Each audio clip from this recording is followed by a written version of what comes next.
매일 성경 묵상을 돕는 해설 가이드입니다. 안녕하세요. 묵상코치입니다. 함께 읽고 나눌 말씀은 시편 35편 1절에서 18절까지 말씀입니다. 시인은 하나님께서 자기 원수들과 싸워 자신을 보호해 주시기를 기도합니다. 그의 원수들은 다 까닭없이 그를 공격하고 거짓을 말하고 생명을 위협했습니다. 그러나 시인은 그들에게 안갚음하는 대신 그들을 사랑과 선으로 대했습니다.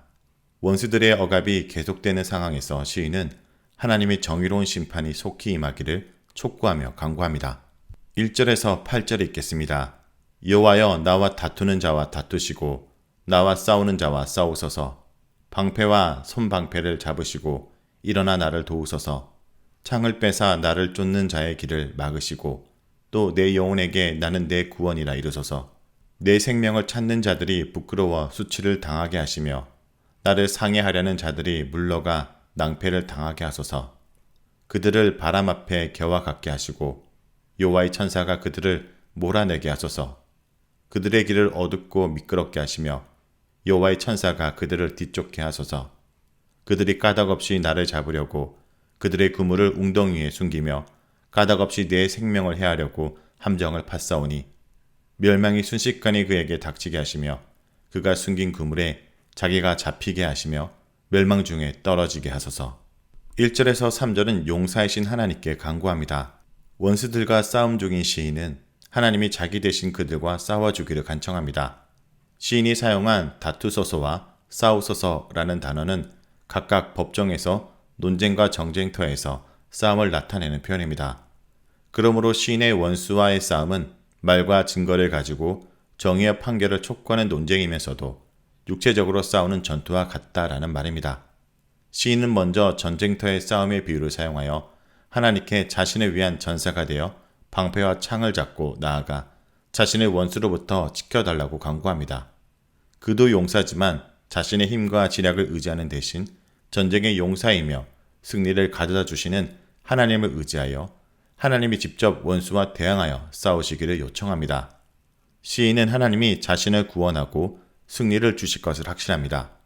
4절에서 8절은 원수를 벌해달라는 시인의 기도입니다.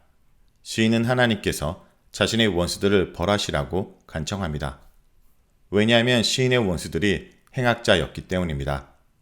그들은 까닭도 없이 시인의 생명을 빼앗는 것을 자기들의 목표로 삼았습니다. 그리고 그 목표를 달성하기 위해 은밀하고 비겁한 전략을 세웠습니다. 마치 사냥꾼이 새나 짐승을 잡으려 하듯이 그들은 시인이 가는 길목에 몰래 그물을 숨기고 함정을 파놓은 후 시인이 그물이나 함정에 빠지기만 고대합니다. 시인은 원수들의 이러한 불의한 행위를 보았기에 하나님의 심판이 그들에게 임하기를 구합니다. 그들이 자기를 해치려고 꾸민 모든 계획이 수포로 돌아가고 그 일로 수치를 당하기 원합니다. 그들이 시인의 자취를 찾아다닐 때 그들이 다니는 길을 어둡고 미끄럽게 만드시라고 간청합니다. 원수가 자신을 잡으려고 쫓아오므로 하나님은 대신에 천사를 보내어 그들을 추적하게 하시고 그들을 겨처럼 날려버리시기를 간구합니다. 또한 시인을 잡으려고 쳐놓은 그물에 자기들이 먼저 잡히고 그들이 파놓은 함정에 자기들이 스스로 빠져 멸망이 순식간에 임하기를 요청합니다. 원수에 대한 시인의 간구에서 알 수 있듯이 시인은 악을 행하는 자가 그에게 응당한 심판을 받아야 한다고 여깁니다. 그건 사사로운 안갚음을 위해서가 아닙니다. 악인의 불의와 부정한 행위가 하나님이 정하시는 의와 공평에 위배되고 하나님이 왕으로 계신 이 세상의 질서를 어지럽히기 때문입니다. 시인은 이 세상이 주의 공평과 정의로 가득 차기를 소망합니다. 다음은 9절에서 10절입니다. 내 영혼이 여호와를 즐거워하며 그의 구원을 기뻐하리로다. 내 모든 뼈가 이르기를 여호와와 같은 이가 누구냐. 그는 가난한 자를 그보다 강한 자에게서 건지시고 가난하고 궁핍한 자를 노력하는 자에게서 건지시는 이라 하리로다. 9절에서 10절은 하나님의 구원을 기대하는 시인의 모습입니다.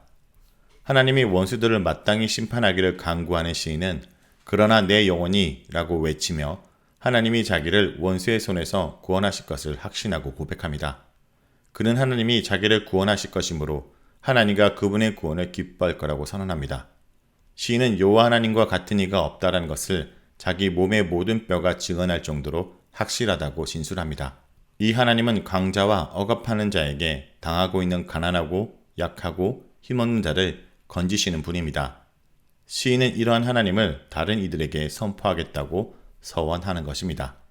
시인은 여전히 생명의 위협을 받고 있고 자신의 문제가 해결되지 않았지만 이와 같이 하나님이 궁극적으로 자신을 구하시고 승리를 주실 것을 확신합니다. 다른 시에도 이러한 시인의 하나님의 구원에 대한 확신의 내용이 자주 나옵니다. 시인이 하나님의 구원을 확신할 수 있는 근거는 무엇일까요?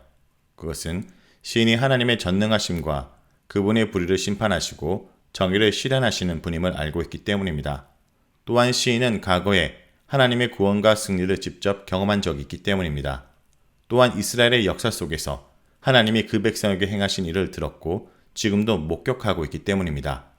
시인의 구원에 대한 확신의 고백과 서원은 자신의 하나님에 대한 신뢰감을 한편으로 표현하고 또 다른 한편으로는 하나님의 구원을 그만큼 고대하고 있다는 사실을 하나님께 호소함으로써 하나님의 개입과 구원을 촉구하는 역할을 합니다.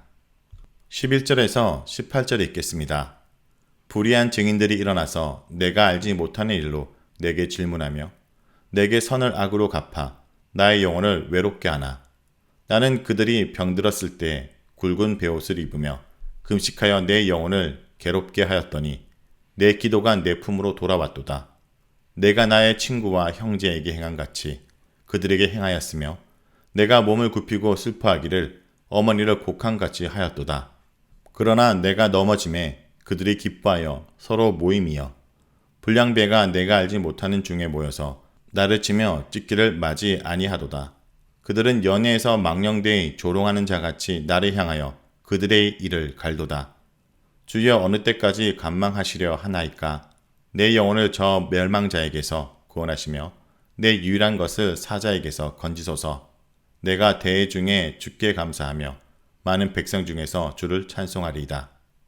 11절에서 14절은 불의한 증인들의 악행과 시인의 의로움을 말합니다. 하나님에 대한 신앙을 고백하고 서원한 시인은 다시 자기의 억울한 상황에 대해 하나님께 알리며 기도드립니다.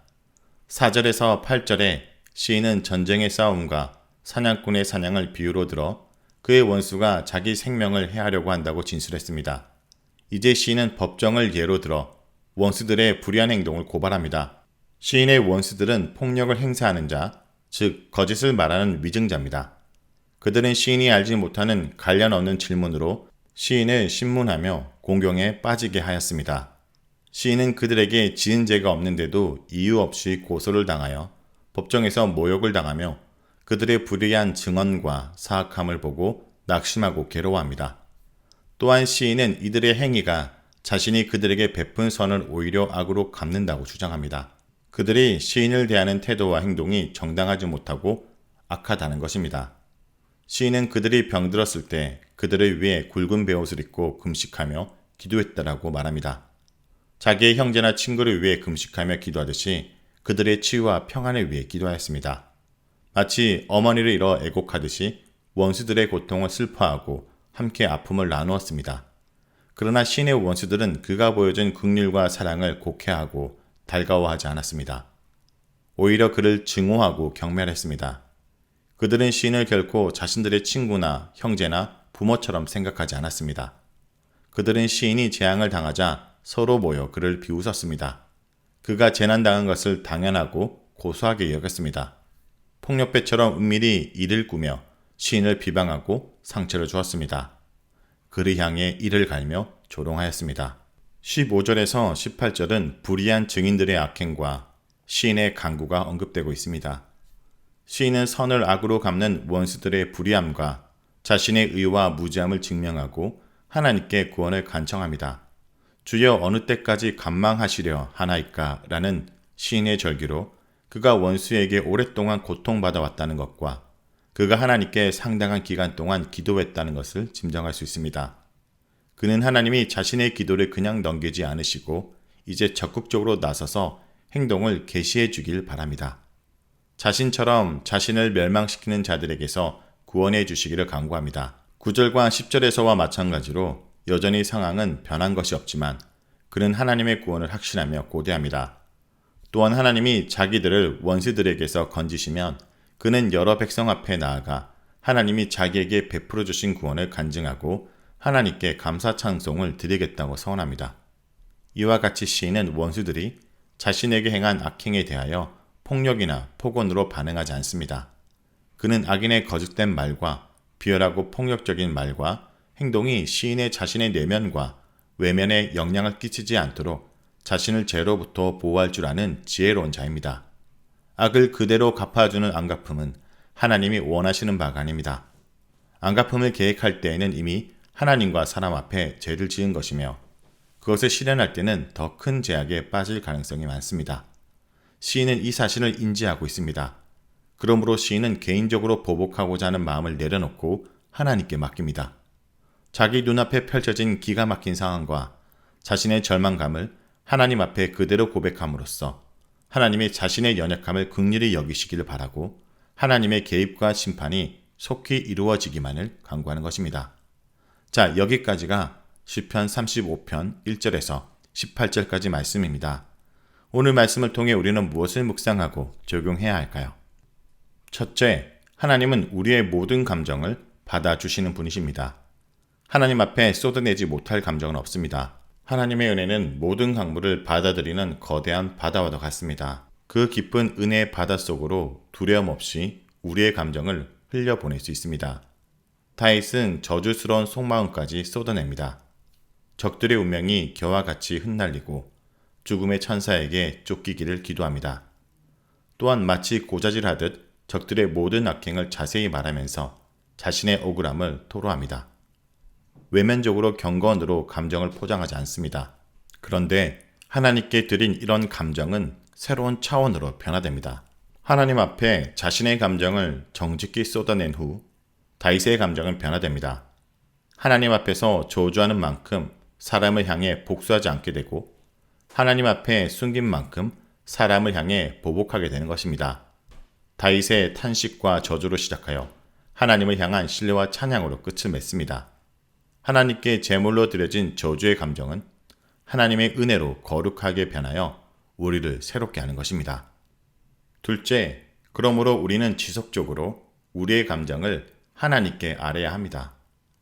탄식과 저주가 신뢰와 찬양으로 변했다고 모든 것이 끝난 것이 아닙니다. 다윗은 9절과 10절에서 하나님을 즐거워하며 기뻐하기로 결단한 후에 다시 11절 이하에서 불의한 증인들로 인하여 탄식하고 저주합니다. 그 탄식과 저주가 다시 18절에서 감사와 찬송의 결단으로 변화됩니다. 하지만 19절 이하에서 다시 원수된 자로 인하여 하나님께 탄식하며 저들을 심판하실 것을 탄원합니다. 그러면서 다시 한번 나의 혀가 주의 의로 말하며 종일토록 주를 찬송하리이다 라는 서원으로 끝을 맺습니다. 이 모든 탄식과 저주와 신뢰와 감사의 순환을 보면서 우리는 반복되는 감정의 움직임을 보게 됩니다. 하지만 이 반복은 제자리에 지루한 반복이 아닙니다. 반복되지만 결국 천상의 하나님께 올라가는 향기로운 영혼의 제사가 되는 것입니다. 성도 여러분, 인생길을 걸으면서 우리의 감정을 재료 삼아 하나님이 받으시는 향기로운 제물로 드리길 간절히 축원합니다.